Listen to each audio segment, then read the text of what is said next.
नमस्कार। आप सभी का हार्दिक अभिनंदन।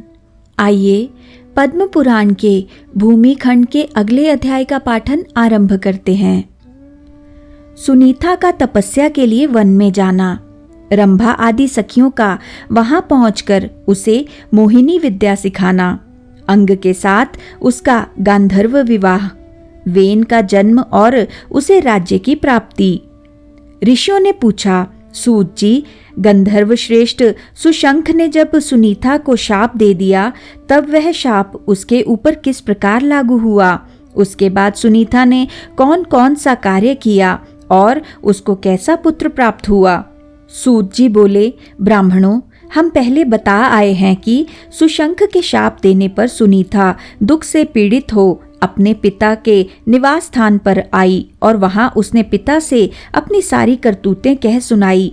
मृत्यु ने सब बातें सुनकर अपनी पुत्री सुनीता से कहा, बेटी, तूने बड़ा भारी पाप किया है। तेरा यह कार्य धर्म और तेज का नाश करने वाला है। काम क्रोध से रहित, परम शांत, धर्म वत्सल्य और पर ब्रह्म में स्थित तपस्वी को जो चोट पहुंचाता है उसके पापात्मा पुत्र होता है तथा उसे उस पाप का फल भोगना पड़ता है। वही जितेंद्रिय और शांत है जो मारने वाले को भी नहीं मारता, किंतु तूने निर्दोष होने पर भी उन्हें मारा है। अतः तेरे द्वारा यह महान पाप हो गया है। पहले तूने ही अपराध किया है, फिर उन्होंने भी शाप दे दिया। इसलिए अब तू पुण्य कर्मों का आचरण कर, सदा साधु पुरुषों के संग में रहकर जीवन व्यतीत कर। प्रतिदिन योग, ध्यान और दान के द्वारा काल यापन करती रहे। बाले, सत्संग महान पुण्यदायक और परम कल्याणकारक होता है। सत्संग का जो गुण है उसके विषय में एक सुंदर दृष्टांत देख। जल एक सद्वस्तु है। उसके स्पर्श से, उसमें स्नान करने से, उसे पीने से तथा उसका दर्शन करने से भी बाहर और भीतर के दोष धुल जाने के कारण मुनि लोग सिद्धि प्राप्त करते हैं तथा समस्त चराचर प्राणी भी जल पीते रहने से दीर्घायु होते हैं। इसी प्रकार संतों के संग से मनुष्य शुद्ध एवं सफल मनोरथ होते हैं। पुत्री, सत्संग से मनुष्य संतोषी, मृदुगामी, सबका प्रिय करने वाला, शुद्ध, सरस, पुण्य बल से संपन्न, शारीरिक और मानसिक मलों को दूर करने वाला, शांत स्वभाव तथा सबको सुख देने वाला होता है। जैसे सुवर्ण अग्नि के संपर्क में आने पर मैल त्याग देता है, उसी प्रकार मनुष्य संतों के संग से पाप का परित्याग कर देता है। जिसमें सत्य की अग्नि प्रज्वलित रहती है वह अपने पुण्यमय तेज से प्रकाशमान होता रहता है। जिसमें सत्य की दीप्ति है जो ज्ञान के द्वारा ही अत्यंत निर्मल हो गया है तथा ध्यान के द्वारा अत्यंत तेजस्वी प्रतीत होता है। पाप से पैदा हुए मनुष्य उसका स्पर्श नहीं कर सकते। सत्य रूपी अग्नि से महात्मा पुरुष पाप रूपी ईंधन को भस्म कर डालना चाहते हैं। इसलिए बेटी, तुझे सत्य का संसर्ग करना चाहिए, असत्य का नहीं। महाभागे, जाओ भगवान श्री विष्णु का चिंतन करो।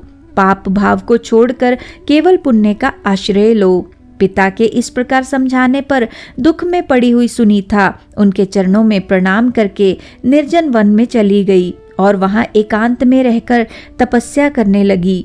उसने काम, क्रोध, बालोचित चपलता, मोह, द्रोह और माया को त्याग दिया। एक दिन उसके पास उसकी रंभा आदि सखियां जो तप शक्ति से संपन्न थी आईं। उन्होंने देखा सुनीता दुख का अनुभव कर रही है। ध्यान के ही साथ उसे चिंता करते देख वहां आई हुई सहेलियों ने कहा, सखी, तुम्हारा कल्याण हो, तुम चिंता किस लिए करती हो? इस चिंता में क्यों डूबी हुई हो? अपने संताप का कारण बताओ। चिंता तो केवल दुख देने वाली होती है। एक ही चिंता सार्थक मानी गई है जो धर्म के लिए की जाती है। धर्म नंदिनी दूसरी चिंता जो योगियों के हृदय में होती है, जिसके द्वारा वे ब्रह्म का चिंतन करते हैं, वह भी सार्थक है। इनके सिवा और जितनी भी चिंताएं हैं सब निरर्थक हैं। उसकी कल्पना भी नहीं करनी चाहिए।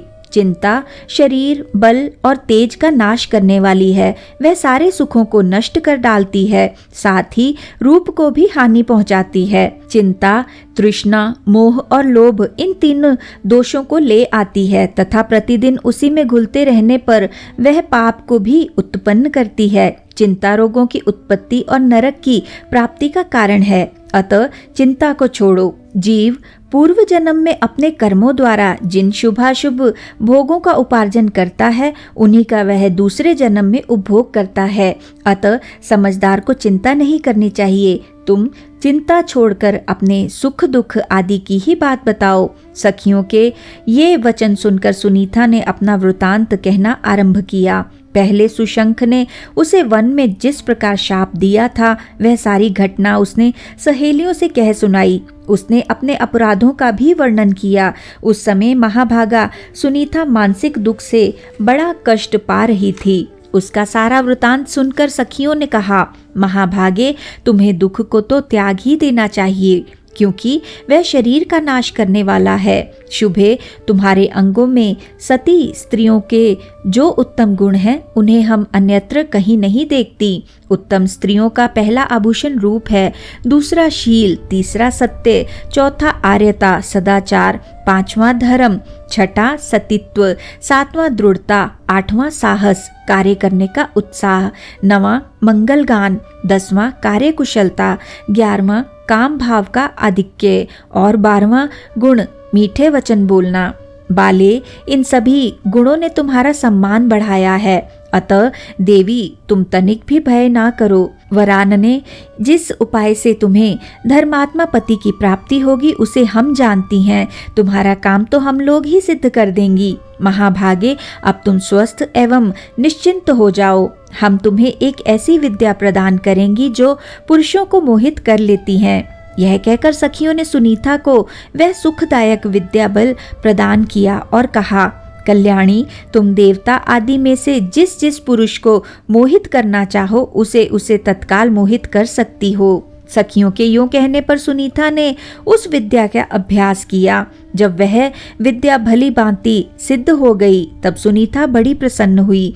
वह सखियों के साथ ही पुरुषों को देखती हुई वन में घूमने लगी। तदनंतर उसने गंगा जी के तट पर एक रूपवान ब्राह्मण को देखा, जो समस्त शुभ लक्षणों से संपन्न और सूर्य के समान तेजस्वी थे।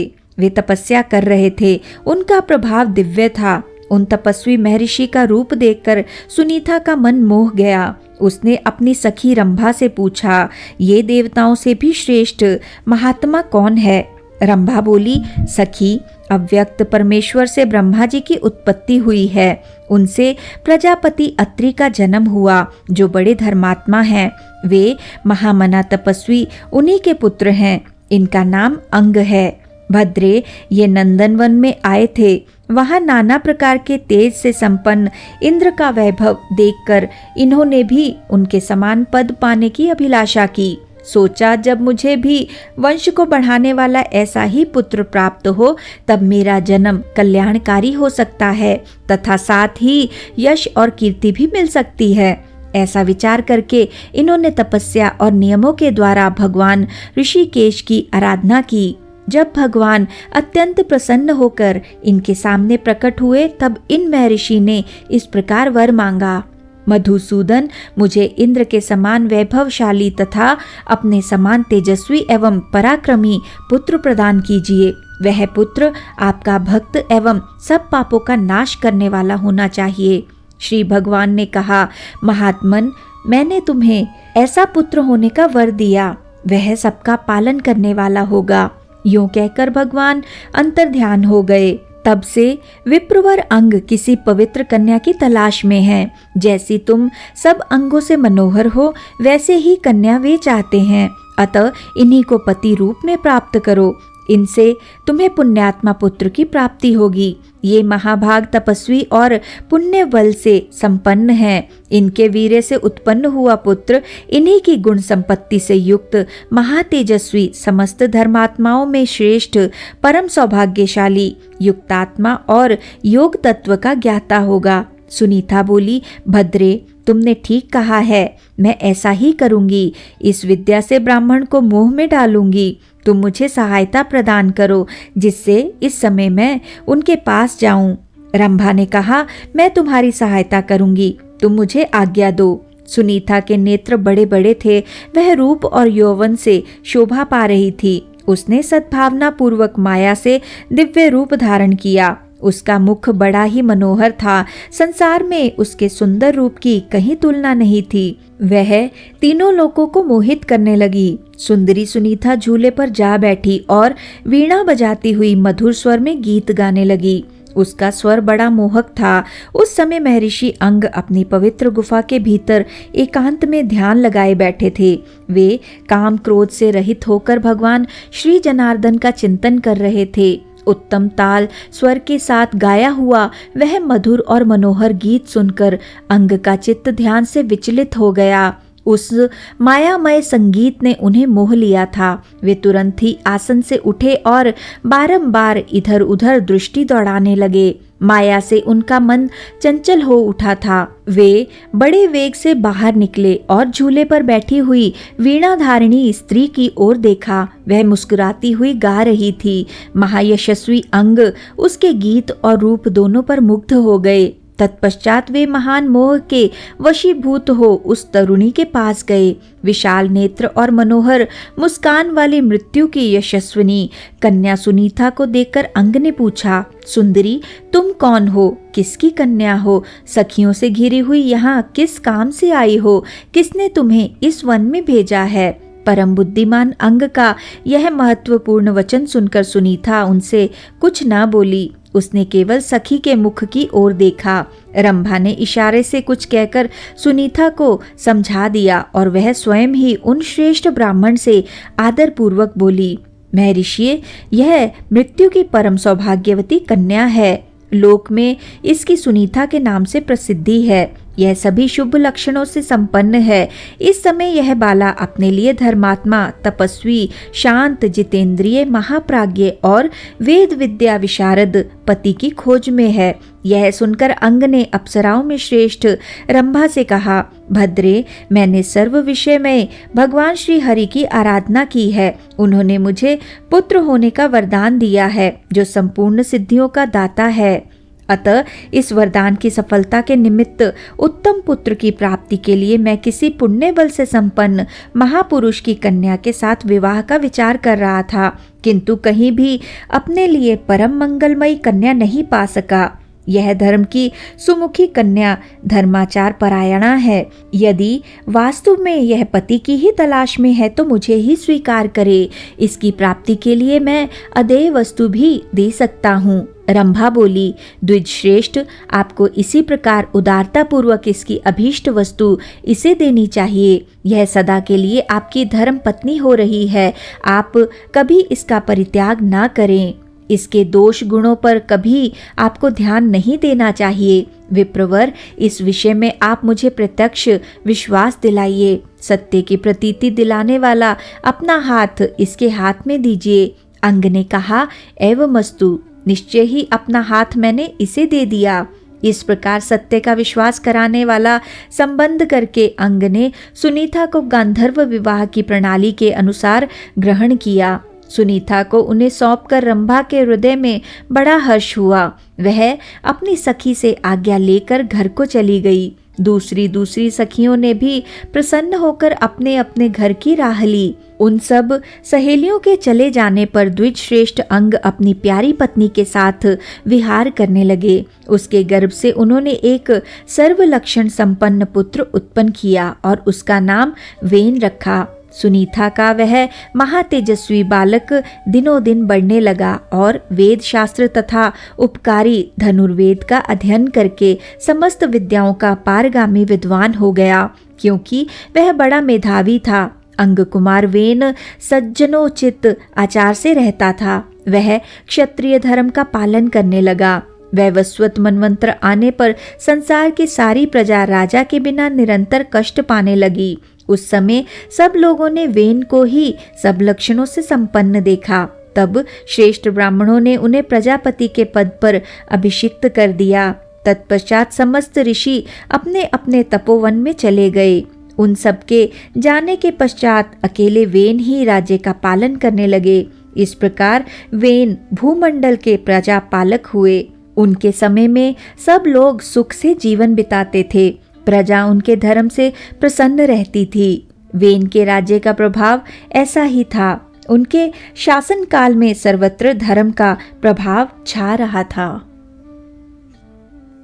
इसी के साथ आज के इस सुंदर पाठन को हम यहीं पे विराम देते हैं और अगले अध्याय के पाठन के लिए हमारे साथ फिर से जुड़िएगा। आइए विष्णु जी के इस सुंदर मंत्र से आज के पाठन का समापन करते हैं। ओम नमो भगवते वासुदेवाय। ओम नमो भगवते वासुदेवाय। ओम नमो भगवते वासुदेवाय। ओम नमो भगवते वासुदेवाय। ओम नमो भगवते वासुदेवाय। ओम नमो भगवते वासुदेवाय। ओम नमो भगवते वासुदेवाय। धन्यवाद।